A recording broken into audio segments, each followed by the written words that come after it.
kenal simbol dahulu. Kena kenal simbol. Okey, simbol ini dia belajar pada form 1 lagi ya. Okey. Ada 6 simbol yang wajib belajar tahu. Okey, yang pertama adalah simbol oval ini. Okey, nama dia mula dan tamat. Okey, dia tiada kata kunci. Okey, tapi dia perlu ada dalam carta alih kita. Okey, yang mula mesti ada pada permulaan dan akhir kita namakan tamat. Ini pada akhir nanti carta alih kita. And then yang kedua, bila pelajar nampak kotak ini adalah simbol ada proses. Okey, kata kunci dia adalah formula. Apa-apa formula yang kita nampak ya dalam kita punya soalan itu adalah proses. Kemudian kalau kita nampakkan istihar, kata kunci istihar, kita nampak kata kunci setkan, formula ubah, itu adalah proses. Kita kena gunakan kotak ini. Okey. Kemudian diamond ini menunjukkan pilihan. Okey, kata kunci dia syarat.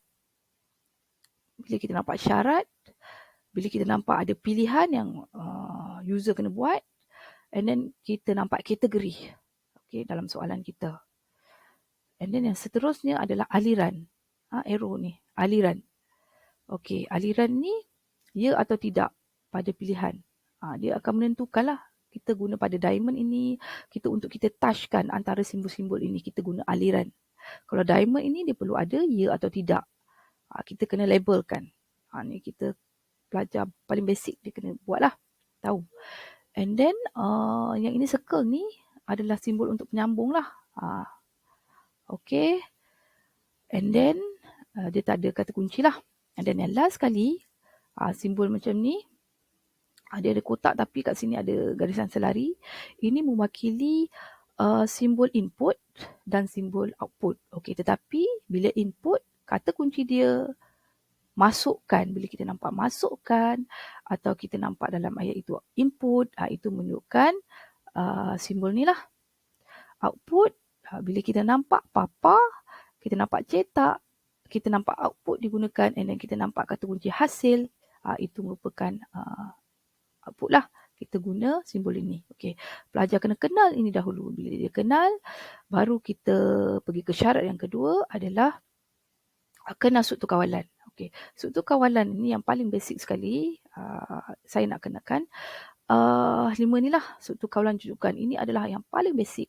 Ni mula akhir tadi mesti ada. Kan? Mesti ada. Kemudian ada input, ada proses, ada output. Okay. Ini adalah struktur jujukan ya. Dia sequence je semua. Okay. Struktur kawalan tunggal. Kat sini struktur kawalan tunggal. Okay. Struktur kawalan kalau kita gunakan diamond ini, dia ada pilihan. Okay. Pilihan dia tunggal ini dia ada satu saja pilihan. Okay. Dua pilihan dia ada dua pilihan. Okay. Saya tak lulus. Kakak ini contoh lah ya. And then pelbagai pilihan dia ada banyak pilihan. Syarat ni ada banyak pilihan. Tapi struktur pilihan ni pelajar kita terangkan sikit kepada pelajar, jangan keliru ya. Bila yang pilihan yang terakhir, kita terus saja buat proses dia. Kita jangan buat syarat lagi. Ini banyak yang pelajar salah, keliru. Kemudian output dan tamat. Ini kita punya carta alih kita lah yang komplit. And then last sekali struktur kawalan bersarang pun ramai yang confuse dengan yang pelbagai pilihan. Yang ini mungkin dikata bersarang juga. Tapi pelajar kena tengok pemboleh ubah apa. Kalau pemboleh ubah dia sama, itu adalah pelbagai pilihan. Kalau pemboleh ubah dia benda lain, dia minta dalam syarat, ada syarat lagi, itu kita namakan struktur kawalan bersarang. Ini dia kena tahulah konsep dia. 5 benda ni. Kemudian barulah teknik IPSCO ini boleh di-apply. Okey, teknik IPSCO. Okey, teknik IPSCO ni dia ambil daripada carta alih yang paling basic sekali adalah struktur kawalan jujukan. Mula tamat mesti ada input. Ni input. Ni simbol dia. Kita ada proses dan kita ada output lah. SK ni kita tentukan di akhir sekali nanti. Okay, input. Ni akronim lah. Kita sempena daripada akronim carta alik itu sendiri. Yang paling basic, mesti ada input, mesti ada proses, mesti ada output. Baru kita punya programming ini boleh berjalan. Okey. Nah, ini pun input tadi saya dah terangkan pada simbol, dia ada kata kunci, proses ada kata kunci, struktur kawalan tadi yang 5 tadi, output pun dia ada kata kunci. Kemudian barulah kita apply dengan teknik saya tadi ni dengan pemikiran aras tinggi, iaitu menganalisis masalah. Okey, ini contoh soalan 1. Kajian kes dia sangat simple, ini arah rendah. Okey. Kira luas segitiga. Okey, kira luas segitiga. Okey, pelajar kena analisis dulu. Okey, kira luas. Kira luas ni apa? Kira luas melibatkan formula. Okey, iaitu proses. Okey, kira luas formula. Okey, luas segitiga tu apa? Kita kena analisis satu-satu. Luas segitiga itu adalah hasil yang kita nak. Itu adalah output. Baru PO. Sedangkan kita IPSCO. IP, SK ni kemudian bila kita dah lukis carta alik baru kita kenal pasti. O dah ada. I apa? Input. Pelajar kena tahulah. Bila input untuk luas segitiga, apa pemboleh ubah yang perlu ada? Okey, kita nak tahu pemboleh ubah, kita kena buat formula dululah baru kita nampak. Kira luas segitiga. Okey, segitiga 1/2 darab ini simbol dalam programming star ni tapak. TA lah saya buat ya. Tapak darab apa? Tinggi. Ini formula dia. Jadi dia punya input dia, okey, pengguna kena masukkan tapak. Pengguna kena masukkan tinggi. Ini input dia. Input. Jadi IPSCO. Dah ada complete. Baru kita boleh lukis carta alik. Tadi mula tamat mesti ada. Ini mula. Okey, contoh. Ini carta alik. Ini dia punya arrow dia. Okey, kemudian I, input. Apa dia input ni dua ni? Okey, input simbol dia macam mana? Macam ni. Dia garis selari. Okey, pengguna kena masukkan tapak tadi. TA. Okey, dan masukkan tinggi. Ni tadi ya, tinggi. Tinggi. Ini proses.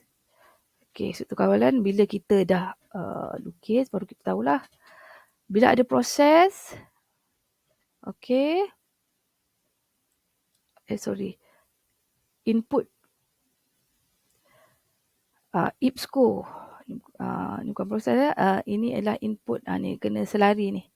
Okey, kena ada proses pula.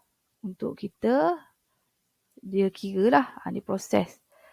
Okey, proses dia apa? Luas segitiga. Luas sama dengan 1/2 darab tapak TA darab tinggi T. Okey. Proses tadi kotak. Output, mesti ada output. Okey, output dia apa? Output apa yang terhasil adalah luas. Luas tadilah. Okey, kemudian ni kena arrow ni. Mesti kena ada tamat lah T. Tapi dia kena ni lah, ni saya terangkan. Ni secara basic. Jadi pelajar dah boleh kenal apa struktur kawalan ni. Bila dia straight, dia macam ni, dia tak ada pilihan. Dia adalah struktur kawalan jujukan. Ni tadi. Ni paling basic. Ini yang rendah lah, arah rendah. Okey, kemudian kita pergi pula yang ini arah tinggi sikit.